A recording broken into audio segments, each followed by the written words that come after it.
Clevo Actually.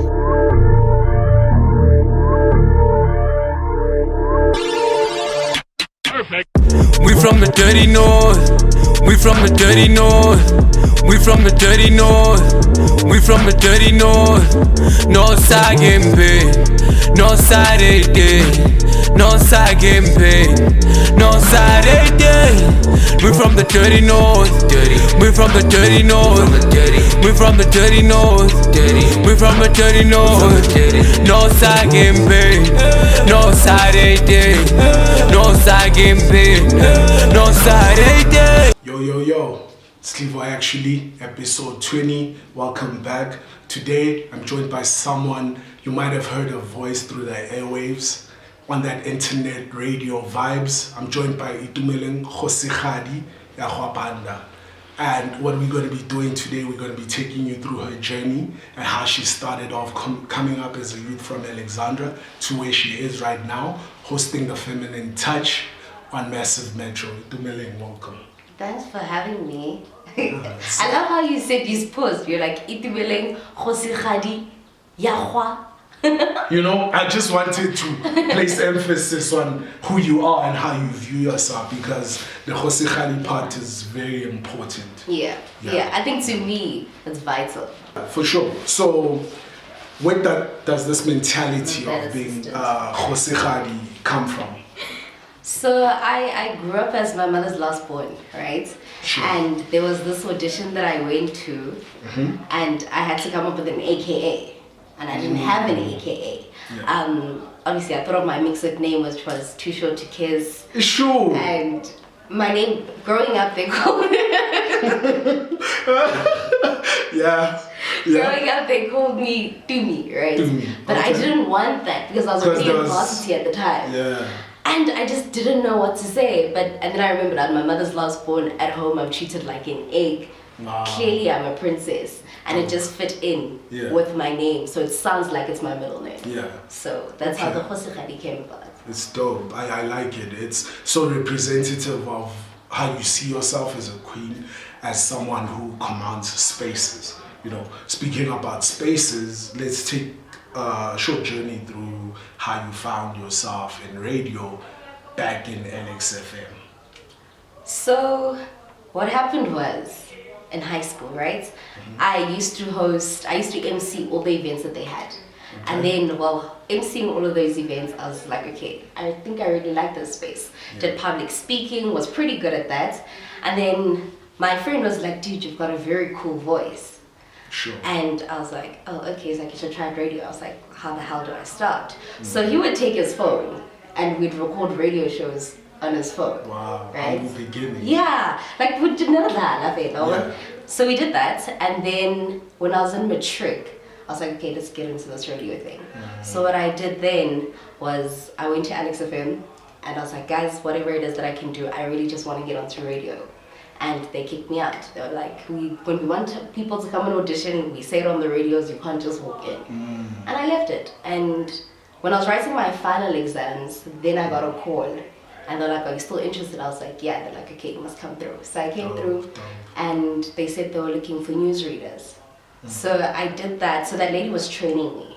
So she was training me, and then she promised me every week, you're going to go on air, you're going to go on air. Yes. That didn't happen for good, I think, 2 months. Wow. And then I just stopped going. And then there was a day where I was like, you know what, let me just go follow up. So I went back, and then she was like, oh, actually, we've got auditions tomorrow. I think you should come and audition. So I went, and then I went for the auditions, and I got it. Wow. That's how I got it. That's what we call initiative number one, the fact that you guys started out so young and took a phone and recorded yourselves fooling around. Number two, there's a sense of like divine intervention in terms of you taking that initiative, getting called back, and going in and getting to learn for like 2 months, and then going on the right day before the auditions were. So it's almost like if you were to watch that back, it's almost like watching a movie as it progresses and the protagonist and the antagonist are becoming It was supposed to happen. I think it was supposed to happen. Because it was weird. Like, I literally thought I was going to get on through me being trained at the station. They were like, and then to find out that they were looking for newsreaders when they were training me was just like, okay. But I'm here. I was touched. I wouldn't lie, I was touched. But I'm glad it went well. I think I was the youngest one there for the audition. Very scared also. Yeah. So yeah. You know, being young, we take a lot of things personally. And as you mature and as you grow in whatever you do, no becomes, it just rolls off your back like water off a duck, because now you know what no means. No means not now or next opportunity, depending on how you would like to interpret it. Yeah, it's hard to digest though. Yeah. So. And now let's take you through the process. When you were going through your paces, you had Alex FM, now you're reading news. Next logical move is getting to study and actually immerse yourself in radio and television. How did you make that decision to say, you know what, I've gotten a taste of this, let this be what I perfect and study, and let this be my whole life? I mean, when I got onto radio, right, when I was pursuing getting into Alex FM, from that moment, I knew that being within the media industry was something that I wanted to do for the rest of my life. So with varsity even, I thought that I was going to take a gap year to decide what I was going to study, but I knew that I wanted to be in media because, I mean, growing up, I did a bit of VOTV, you know, those kids in the background, Summer Splash and all of that. Fantastic. That was dope. Yeah. So, but my mom stopped me from that because she said that I wasn't going to focus on my studies. So for me, it was something, it wasn't something that I had to crack my head, like deciding this is what I'm going to study. I studied film and television. Unfortunately, actually, when I got into that degree, I didn't research it. I thought that as much as we're learning behind the scenes, we're also going to do things that are on set, like as in the front of the lens. Subject. So for me, going through varsity a bit was just like, I feel like I'm wasting my time. It became a drag because it didn't communicate the goal that was right now. Although it might have communicated a later goal when you're already established and now you want to put others on, then you know how to move in the background. Type of thing. That's exactly what it was. I wanted to drop out, I think, second year, but my mom was paying my fees. So I was like, man, that would be very selfish. It's a commitment because now she committed the money, which means you have to commit the brains. Yeah, so I had to commit for those 3 years. And I did it. I'm so glad I'm done. But I think I want to go back for another qualification. Now you're talking. I believe like empowering yourself, you know, shows how you view yourself and self-respect as well. To say, you know what, I don't feel like I'm fully informed on this and I feel like I benefit from further knowledge. Then coming back and actually executing on what you went and studied. And that also gave you an opportunity to be on UJFM as well. Yeah. Let's connect the dots. That was. So get into varsity. Obviously you're in varsity and you hear about campus radio and you want to get into that so badly. I think if you love radio and you're in varsity, you want to get onto campus radio.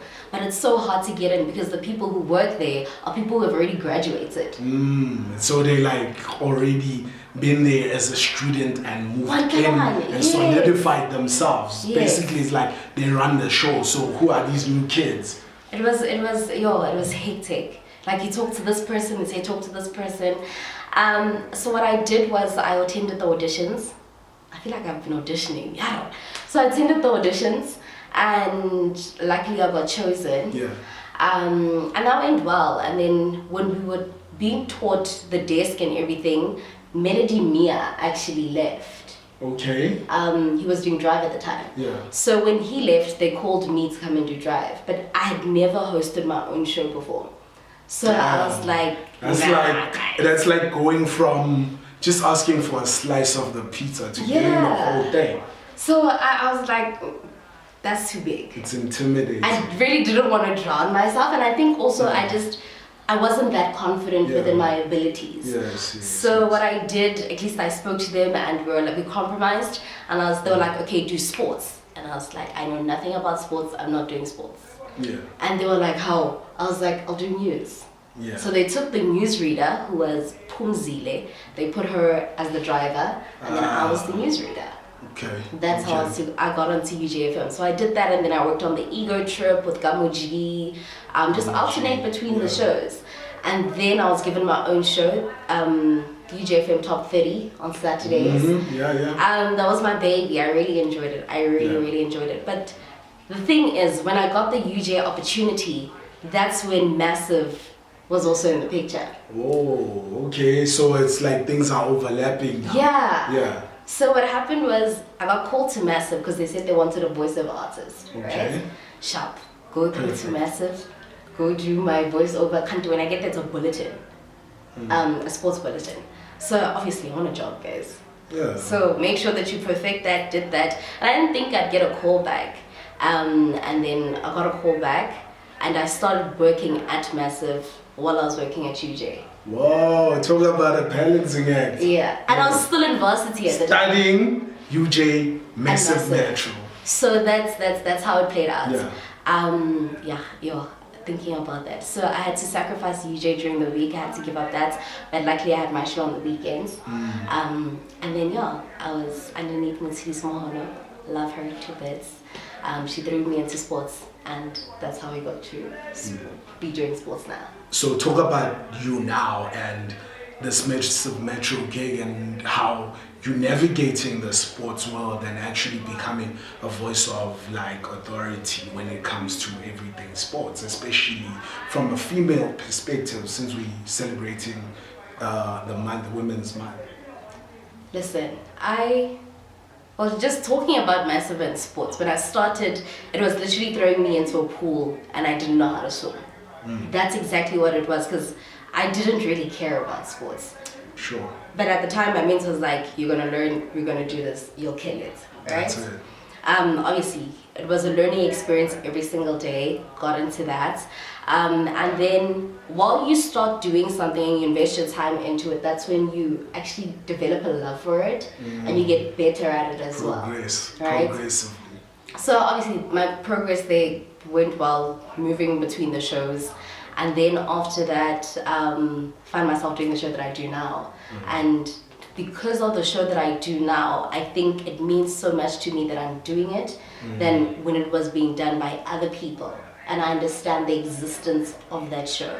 So Feminine First Touch literally talks about the inequalities that women face within sports, right? It's literally a platform where we talk about the good, the bad, the ugly, but not only do we just talk about the bad, let's talk about solutions. I can tell you now that if you pick up your phone and you Google a Kabozita, you'll probably just get a few pictures, but you won't get the full story as to who she is. Profile, like videos of her doing her thing. That's the thing. And for me, that's why I'm so hooked onto it, because why should we know about our male counterparts but we don't know about our female counterparts? True. So being able to be the voice and the connection between the people who don't know these people and educating future generations about what came before. I mean, I'm sure a lot of girls who are in Banyana don't even know when Banyana was formed. True. Like I don't feel like the information is really accessible. It's not there. Or packaged for a consumable, in a consumable format that would give you a sense of pride viewing it. It's not there. Yeah. It's honestly not there. And that's what breaks my heart. And also I work with Portia and just finding out about her story. Shout out to her. Man, you know, and for her not to get the flowers that she deserves, but she still wants those who come after her to get those flowers. It takes a lot. I'm honored to be part of change. It takes a lot, like, yeah. And you guys have been doing a great job. I've been tuning in, and I just want to commend you guys for that great job. And it's not just me who thinks this, because I saw you recently got a nomination for GSport,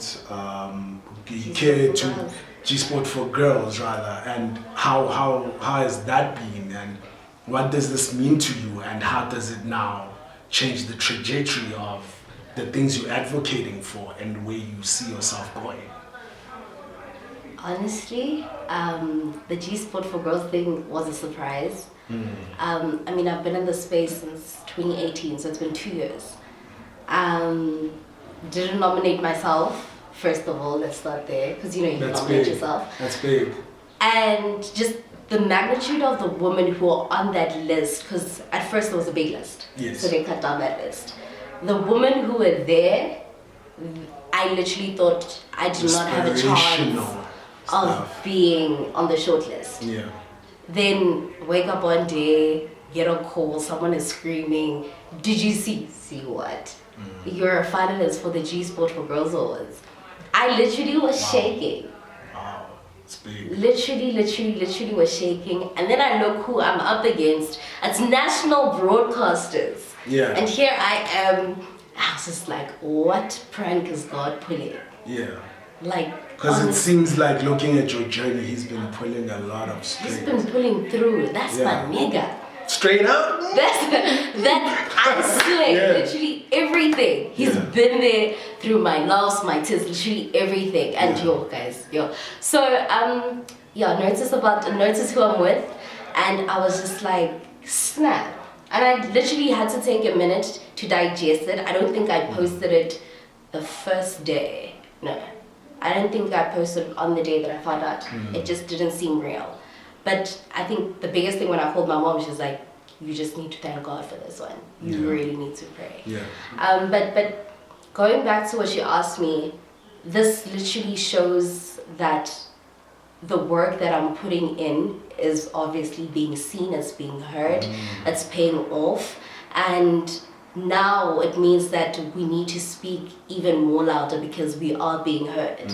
And being within the space that I have, I don't only want to share it for myself, use it for myself, but also I want it to be a platform where we uplift women as a whole. Yes, we have this whole pull her down syndrome where women are working in isolation, where if we actually come together and we hold hands, there's so much more that we can do. We have so many phenomenal women within the sports space, and men are constantly sideline us, and it's sad to see that as women we sideline each other as well. Wow. It cuts deeper.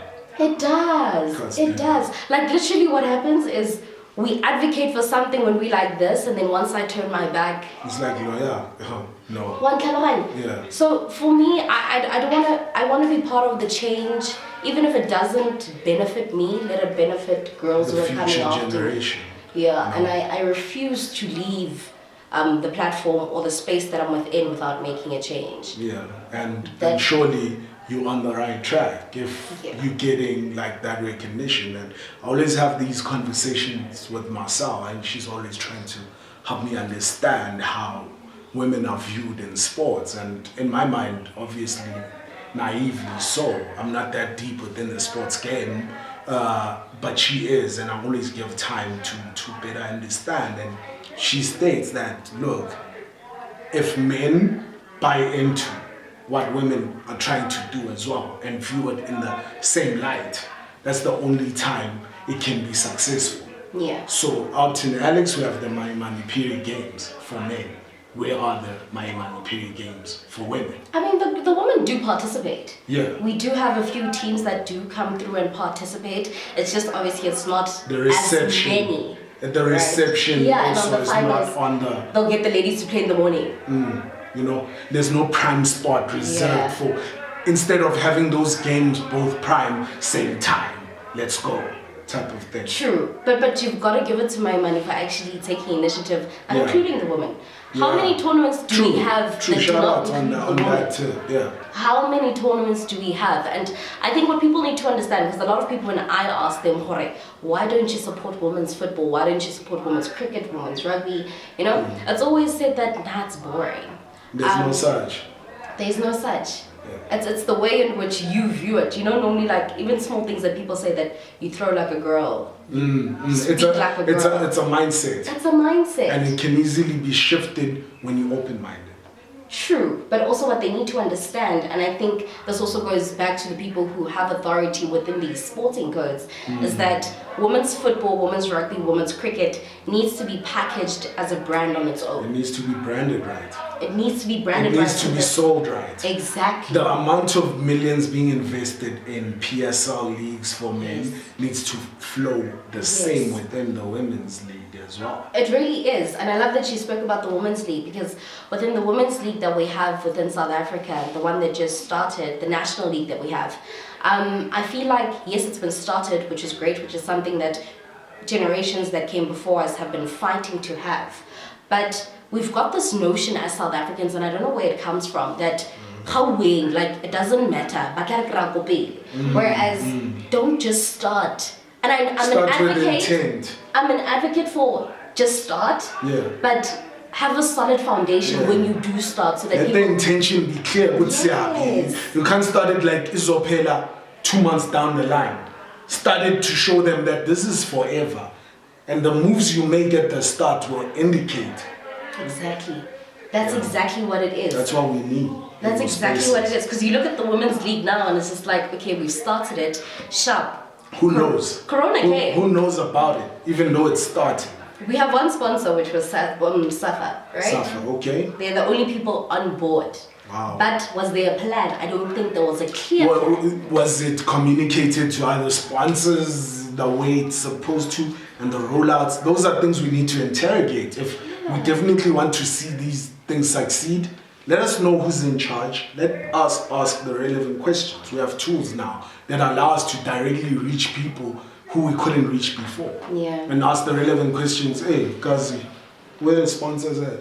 Let them give us feedback. Let them give us feedback. But also, before you get to the sponsors, you gotta make sure what Itu is delivering, so we can get the sponsors. So you look at the games, you get refs not coming on time. Wow. We have the girls that locker rooms aren't being opened on time. They're changing underneath the trees. That sucks. So that's why I'm saying that when you start something, as you say, start it with an intent of, this is what is going to happen, this is where we're going, and this is how we're going to get there. It needs to attract the level of respect and professionalism that the rest of the football world enjoys. You can't have people showing up late, drunk, this or that.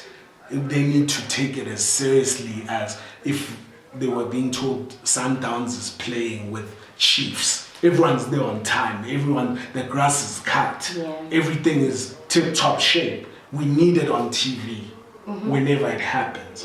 You understand? So we need to push that from the back and hold people accountable. We need to be an accountability partner for the change we want to see.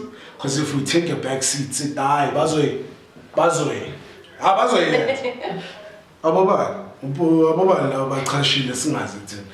of vibe. You know? That's exactly what's been happening, and it breaks my heart, and that is why I do what I do, to I fully help understand now. what's going on, you know?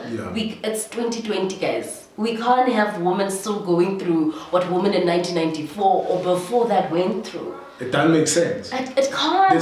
There's no alternate reality where it even makes sense in, you know, and it's sad that you mentioned people changing under a tree in 2020. That is, where's the dignity in that even? And then we're still going to complain, hey, women's football, people don't buy into it. How will they buy? How? If we ourselves, the people that are trying to spearhead it, treat it like a flamingo, 1 foot in, the other one out, like a squasho nothing higher. And that's where the unity that I said that women need to come together, that's where it needs to start. Let's fill those stadiums up. That's where I see like, you know, it's a concert. And that means Beyonce Malatropa, we all there. Right on time. I never will. You're the first one to buy it. Why can't we be that passionate about our own product and our own people and our own? I'd like to see open a magazine and see a female football player advertising at Nike or something. That reminds me that this exists, because there's this mentality of out of mind, out of sight. If I don't see it, it doesn't exist. The world is so noisy. Media space is so noisy. Social media is noisy. To cut through, you have to be there on time, consistent, giving people what they need to know. So if I don't see anything about women's football, my mind is gone. And that's where I always ask myself, where are the female journalists? Or where are the journalists, people who write, Leko Guy? Yeah.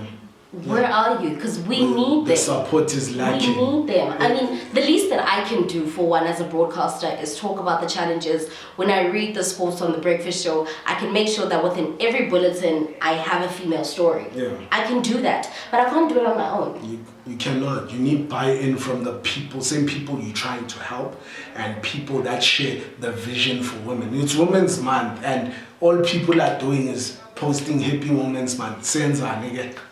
Yeah, but we see, Women's Month, that one also. Yeah, when already we traps celebrate them in August. it traps it in Yeah. And what's swallowing the attention is the gender-based violence situation, right? Right now, we are always keeping an eye on that, trying to fight that, but at the same time, while we're fighting that, other things are suffering that need attention and shine as well. It can't, every day when I open my phone, it's only sad things about women. Yeah. I want to see women winning as well. Yeah. You understand? And those stories are lacking for me. For me, it breaks my heart. I mean, if women, we're fighting corona, we're fighting gender-based violence, and then we're also fighting the inequalities. The systems. That we constantly go through. 2020, yes, we've had the marches. Women have come up and said that we don't want this. They've spoken out. What more must we do?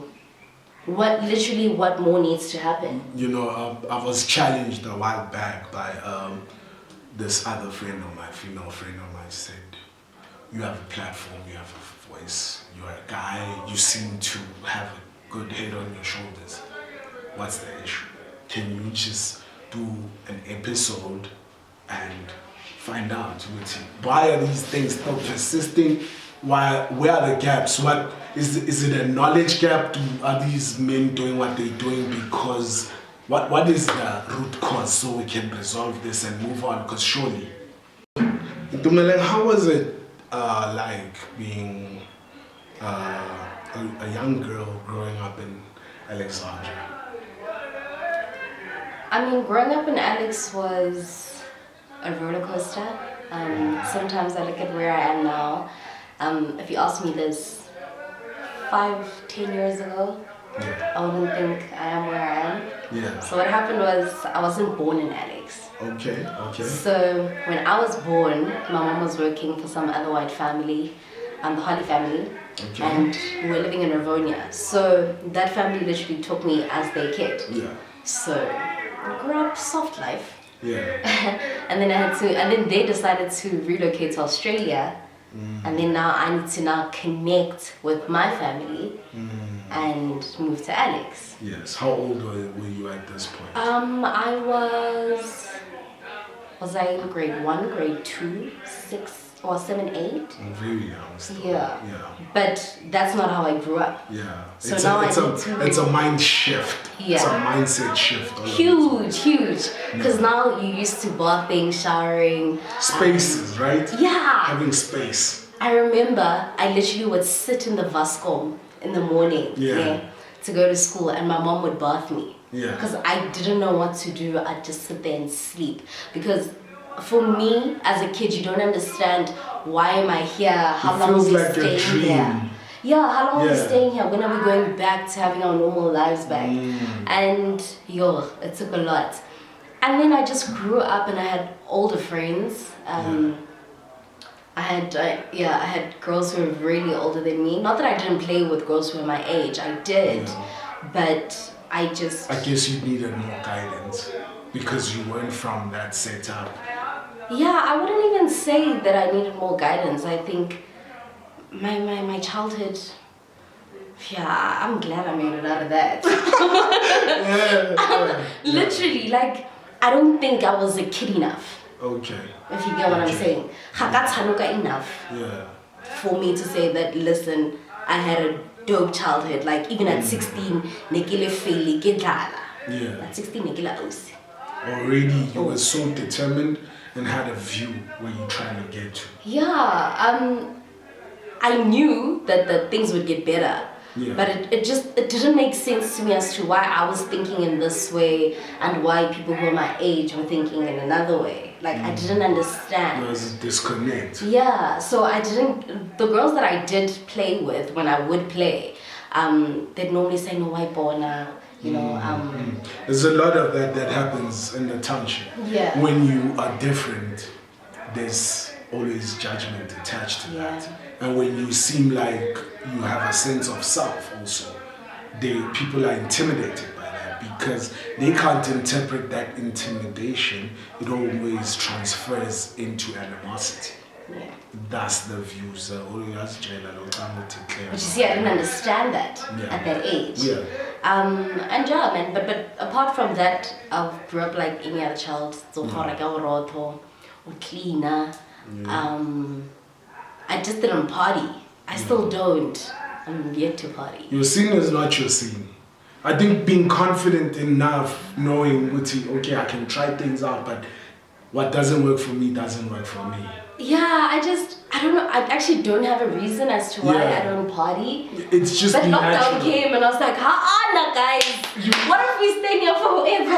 I also want to taste the groove. I didn't get that experience of cops are throwing down. Exactly. And then on a Sundays, I'm like, yo, remember when that happened? No, you don't have those memories of I'm going to party.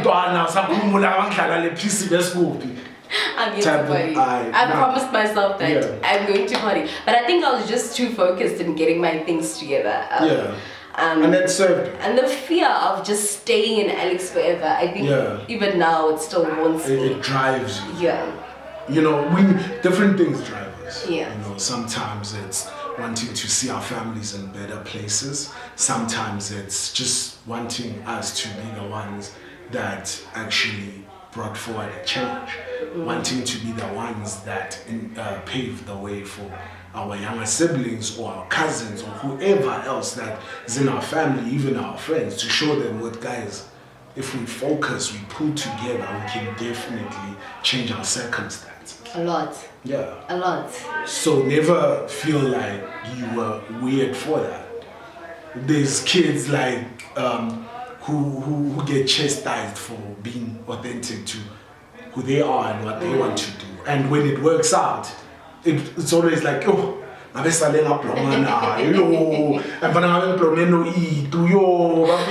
mom played a big role also. Because my mom was very strict and I think she understood the township more than I did. Because for me, when I started accepting that, okay, this is home, I literally, I didn't care. Yeah. It became the new norm. Yeah. And unfortunately the new norm, and if you live in Alex, the norm isn't necessarily seeing girls your age successful. Yes. It's just the thing of get your matric certificate, get a job 9 to 5, over sharp. Over sharp. And let's be happy with that. That's a status quo, it's a norm. But when you can't see yourself in those situations, it pushes you. Yeah. It's like, I respect that we gotta do what we gotta do for our families to survive. But at the same time, I feel like there's more. You can do more. And that's exactly what you've been doing. And within doing all of that, while growing up, you found yourself with other interests, and I just want to highlight some of them. You've been a huge advocate for gun violence. You've had issues close to your heart like xenophobia that you worked on at your time at Alex FM. What makes a young person have that type of spirit that wants to challenge all these things that many adults sometimes turn a blind eye to? I think I was just mad at the system from a young age, and because I nearly lost my mom because of gun violence. So when I then met people at Alex FM and I found the kids advocating for what they find dear to their hearts, gun violence was one of the topics that we were focusing on.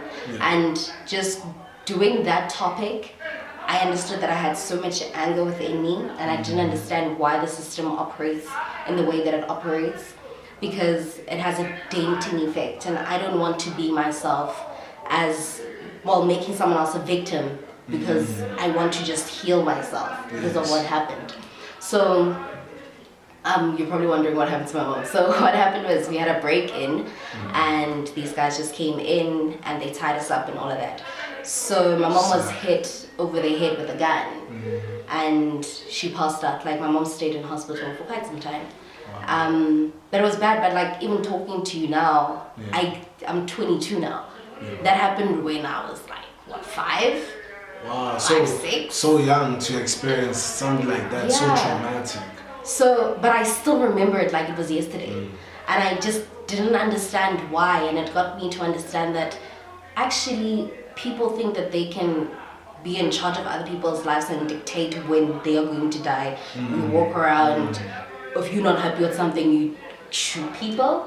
And the laws that we have for the restrictions of guns are literally, I think they're too lenient, they're too easy. They're too relaxed. And the people who are in authority places don't follow them themselves, because you find cops who are lending out guns. Wow. You find cops who are working with people. With criminals. One kind of way. So I was just mad at the system to think that I nearly lost my mom because of gun violence. And that is that invasion is the most personal invasion. It's not only an invasion of your space, it's an invasion of on your mentality. Yeah.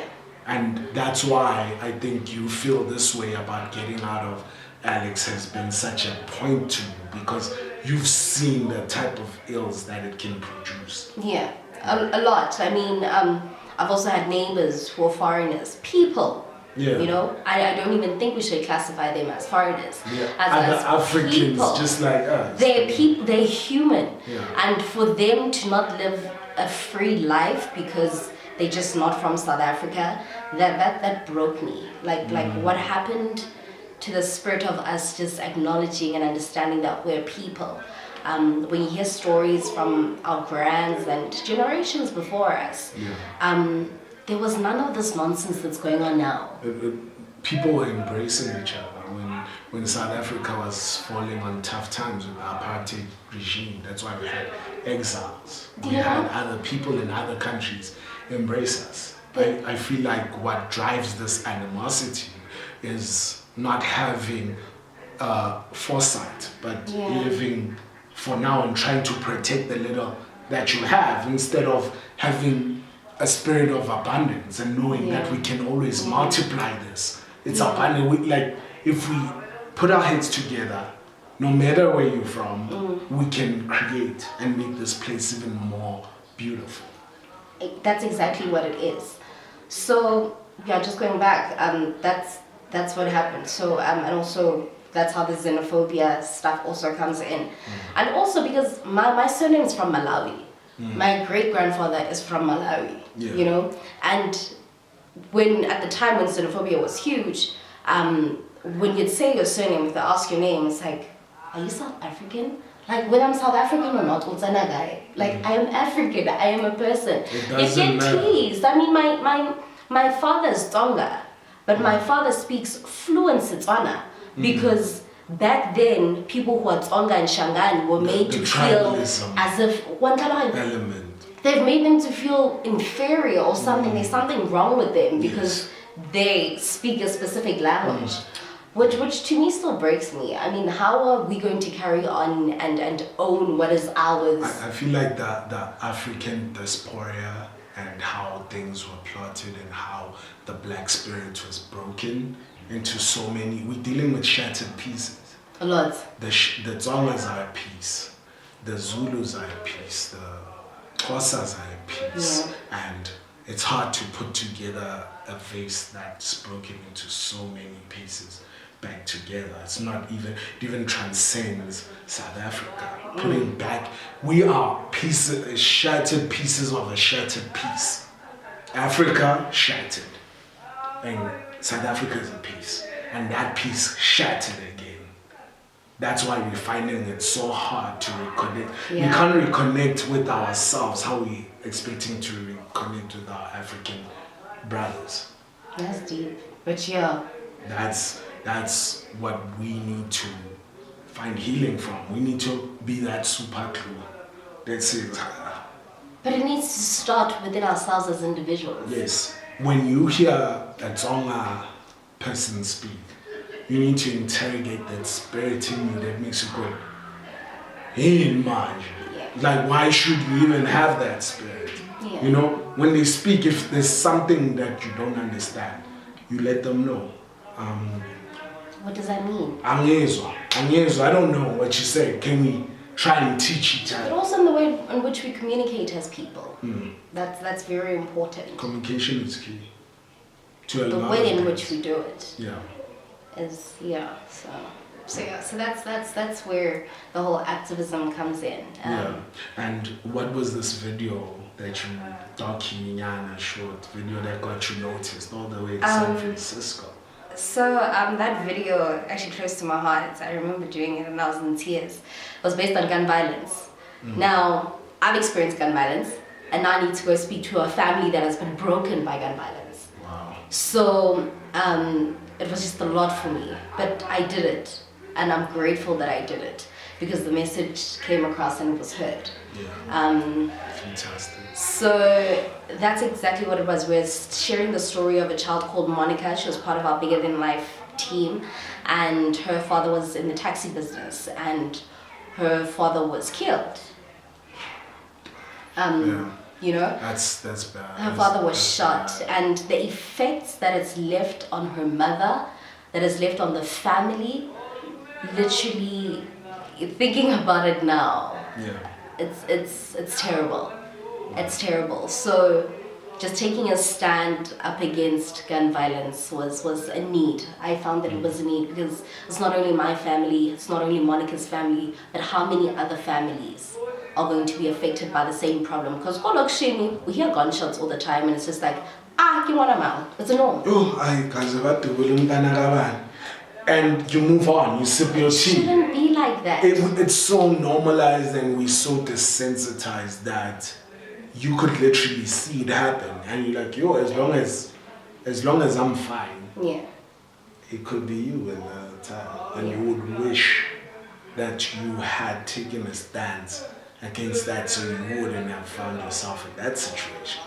But we often leave things until the end where they've fallen apart. And now it's hard to put things back together. You can't. Yeah. It's too late. Like when you're staring down the barrel of a gun, you can't take any more steps against gun violence because now you're a statistic. Yeah. Yeah. So that's exactly what it was. Challenge the system. Also just to get young people's voices to be heard by the system. Just because what you did in 1950, what worked then, it doesn't mean that it's going to work now. Dynamics are changing. Yeah. So that's exactly what it was. I still do work with the International Congress of Youth Voices. We've done San Francisco, we've done Puerto Rico. Yeah. And just being a voice of change has been one of the greatest things I've done within my life thus far. And I feel like somehow you from a young age taking a stance, knowing what this is wrong, has opened up everything that you've ultimately became. Because had you not seen that and taken that, no, I'm going to speak out against this, then we wouldn't have you on Alex FM talking about this. Then we wouldn't have you today talking about women in sports, because that spirit of being able to recognize injustice and meet it where it exists and say, no, not here, not now, not on my watch even, type of thing, builds character at the same time, you know.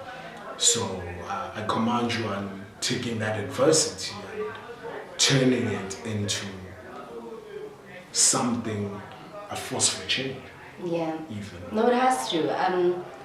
I always say, like my mom, when anything bothers me, like I'm softy at heart. When anything bothers me and I get home and I cry, my mother always reminds me why I started or why I'm in that space that's making me cry.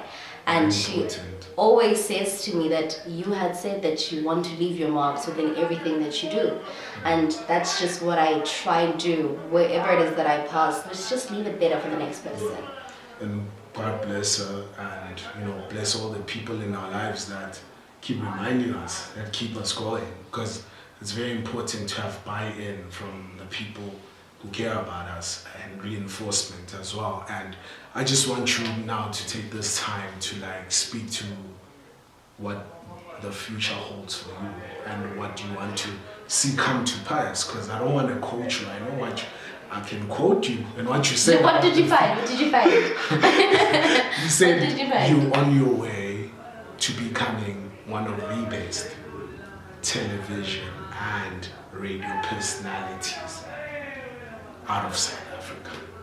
That's always been the vision, and I think it's weird. What you say is very important, because when I said that was, I think, I don't know how many years ago, but I'd never traveled abroad.